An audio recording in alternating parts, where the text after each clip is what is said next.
शिव शिव शिव शिव शिव शिव शिव शिव शिव शिव शिव शिव नमः शिवाय।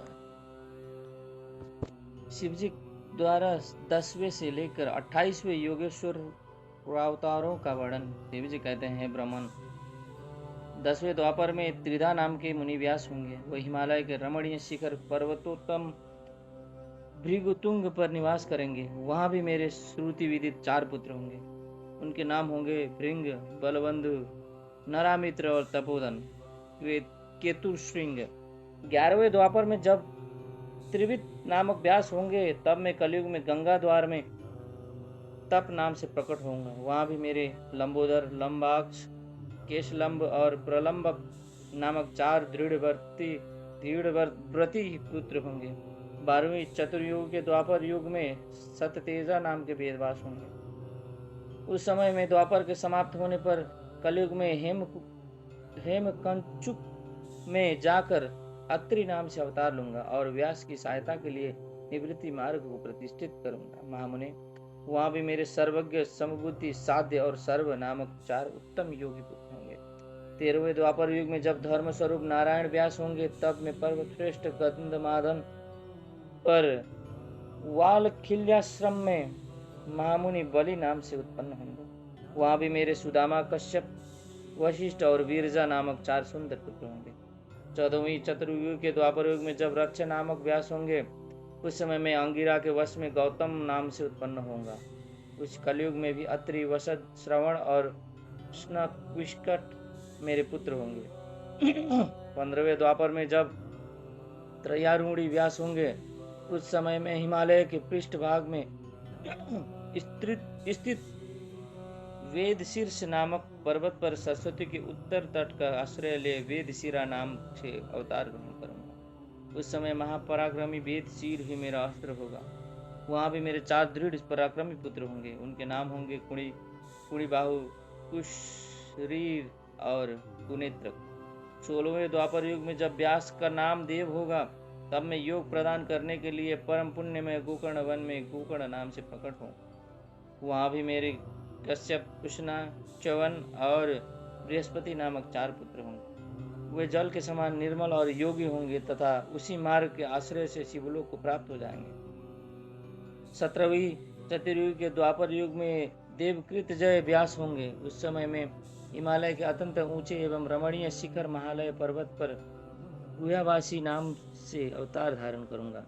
क्योंकि हिमालय शिव क्षेत्र कहलाता है, वहीं उतथ्य, वामदेव, महायोग और महाबल नाम के मेरे पुत्र भी होंगे। 18वीं चतुर्युग के द्वापर युग में जब ऋतंजय व्यास होंगे, तब मैं हिमालय के उस सुंदर शिखर पर, जिसका नाम शिखंडी पर्वत है और जहाँ महान पुण्य में सिद्ध क्षेत्र तथा सिद्धों द्वारा सेवित शिखंडी वन भी है, शिखंडी नाम से उत्पन्न होऊंगा। वहाँ भी वाचस्रवा, रुचिक, श्यावास्य और यतीश्वर नामक मेरे 4 तपस्वी पुत्र होंगे। 19वें द्वापर में महामुनि भरद्वाज व्यास होंगे। उस समय भी मैं हिमालय के शिखर पर माली नाम से उत्पन्न होऊंगा और मेरे सिर पर लंबी लंबी जटाएं होंगी। वहां भी मेरे सागर से गंभीर स्वभाव वाले हिरण्य नामा, कौशल्य, लोकाक्षी और प्रधिमी नामक पुत्र होंगे। 20वीं चतुर्युग के द्वापर में होने वाले व्यास का नाम गौतम होगा। तब मैं भी हिममान के पृष्ठ भाग में स्थित पर्वत श्रेष्ठ अट्ठास पर, जो सदा देवता, मनुष्य, यक्षेंद्र, सिद्ध और चारणों द्वारा अधिष्ठित रहता है, अट्टहास नाम से अवतार धारण करूंगा। उस युग के मनुष्य अट्टहास के प्रेमी होंगे। उस समय भी मेरे उत्तम योग संपन्न 4 पुत्र होंगे। उनके नाम होंगे सुमंत, वरवरी, विद्वान, कबंध और कुड़िकंदर। 21वें द्वापर युग में जब वाचश्रवा नाम के व्यास होंगे, तब मैं दारुक नाम से प्रकट होऊंगा। इसलिए उस शुभ स्थान का नाम दारुण वन पड़ जाएगा। वहां भी मेरे प्लक्ष, दर्वायणी, केतुमान तथा गौतम नाम के 4 परम योगी पुत्र उत्पन्न होंगे। 22वीं चतुर्युग के द्वापर में जब सुषमायण नामक व्यास होंगे, तब मैं भी वाराणसीपुरी में लांगली भीम नामक महामुनि के रूप में अवतरित होऊंगा। उस कलयुग में इंद्र सहित समस्त देवता मुझ हलायुधारी शिव का दर्शन करेंगे। उस अवतार में भी मेरे वल्लभी, मधु, पिंग और श्वेत केतु नामक 4 परम धार्मिक पुत्र होंगे। 23वीं चतुर्युगी में जब तृण बिंदु मुनि व्यास होंगे, तब मैं सुंदर कालीन जरगिरी पर श्वेत नाम से प्रकट होऊंगा। वहाँ भी मेरे उसी बृहदस्व, देवल और कवि नाम से 4 प्रसिद्ध तपस्वी पुत्र होंगे। 24वीं चतुर्युग में जब ऐश्वर्यशाली यक्ष व्यास होंगे, तब उस युग में मैं नैमिष क्षेत्र में सूली नामक महायोगी होकर उत्पन्न होऊंगा। उस युग में भी मेरे 4 तपस्वी शिष्य होंगे। उनके नाम होंगे शालिहोत्र, अग्निवेश, युवनाश्व और शरदवसु। 25वें द्वापर में जब व्यास शक्ति नाम से प्रसिद्ध होंगे, तब मैं भी प्रभावशाली एवं दंडधारी महायोगी के रूप में प्रकट होऊंगा। मेरा नाम मुंडीश्वर होगा। उस अवतार में भी छगल, कुंडकर्ण, कुंभांड और प्रवाहक मेरे तपस्वी शिष्य होंगे।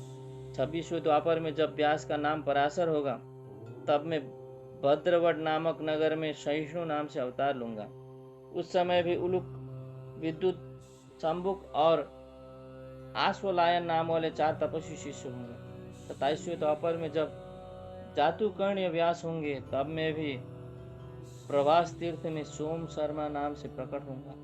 वहाँ भी अक्षपाद, कुमार, उलुक और वत्स नाम से प्रसिद्ध मेरे 4 तपस्वी शिष्य होंगे। 28वें द्वापर में जब भगवान श्रीहरि पराशर के पुत्र रूप में द्वैपायन नामक व्यास होंगे, तब पुरुषोत्तम श्री कृष्ण अपने छठे अंश के वसुदेव के श्रेष्ठ पुत्र के रूप में उत्पन्न होकर वसुदेव कहलाएंगे।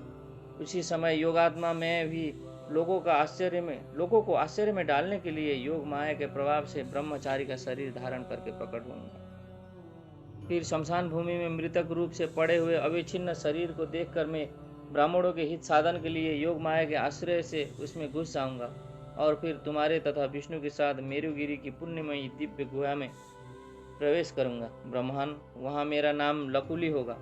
इस प्रकार मेरा यह कायावतार उत्कृष्ट सिद्ध क्षेत्र कहलाएगा और यह जब तक पृथ्वी कायम रहेगी, तब तक लोक में परम विख्यात हो रहेगा। उस अवतार में भी मेरे 4 तपस्वी शिष्य होंगे। उनके नाम कुशिक, गर्ग, मित्र और पौरुष्य होंगे। वे वेदों के परगामी उर्वरेता ब्राह्मण योगी होंगे और माहेश्वर योग को प्राप्त करके शिवलोक को चले जाएंगे। उत्तम व्रत का पालन करने वाले मुनियों, इस प्रकार परमात्मा शिव ने वैवस्वत मनवंतर के सभी चतुर्युगियों के योगेश्वर अवतारों का सम्यक रूप से वर्णन किया था। विभो 28 व्यास क्रमशः एक एक करके प्रत्येक द्वापर में होंगे और योगेश्वर अवतार प्रत्येक कलियुग के प्रारंभ में। प्रत्येक योगेश्वर अवतार के साथ उनके 4 अविनाशी शिष्य भी होंगे, जो महान शिव भक्त और योग मार्ग की वृद्धि करने वाले होंगे। इन पशुपति के शिष्यों के शरीरों पर भस्म रमी रहेगी, ललाट त्रिपुंड से सुशोभित रहेगा और रुद्राक्ष की माला ही इनका आभूषण होगा। ये सभी शिष्य धर्मपरायण, वेदांग के पारगामी विद्वान और सदा बाहर भीतर से लिंग चरण में तत्पर रहने वाले होंगे। ये शिव जी में भक्ति रखकर योग पूर्वक ध्यान में निष्ठा रखने वाले और जितेंद्रिय होंगे। विद्वानों ने इनकी संख्या 112 बतलाई है। इस प्रकार मैंने 28 युगों के क्रम से मनुष्य लेकर कृष्णावतार पर्यंत सभी अवतारों के लक्षणों का वर्णन कर लिया। जब श्रुति समूहों का वेदांत के रूप में प्रयोग होगा, तब उस कल्प में कृष्ण द्वैपायन व्यास होंगे, जो महेश्वर के ब्रह्मा जी पर अनुग्रह करके योगेश्वर अवतारों का वर्णन किया और फिर वे देवेश्वर उनकी ओर दृष्टिपात करके वहीं अंतर्ध्यान हो गए। अध्याय 5 समाप्त। शिव शिव शिव शिव शिव शिव शिव शिव शिव शिव शिव शिव नमः शिवाय।